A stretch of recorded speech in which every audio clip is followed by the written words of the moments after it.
घटक दिशा आणि उपदिशा शिकणार आहोत.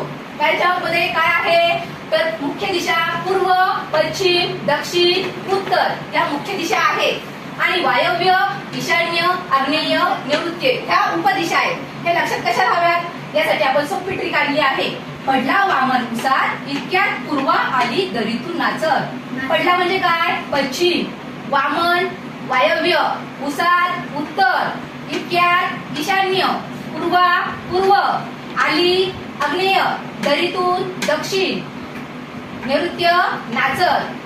हे आपण लक्षात ठेवायचं आहे. काय लक्षात ठेवायचंय तर पडला वामन उसात इतक्यात पूर्वा आली दरीतून नाचत म्हणजे काय पडला पश्चिम, वायव्य, वामन उत्तर, उसात, ईशान्य इतक्यात, पूर्वा पूर्व, आली आग्नेय, दरीतून दक्षिण, नाचत नैऋत्य. कळलं?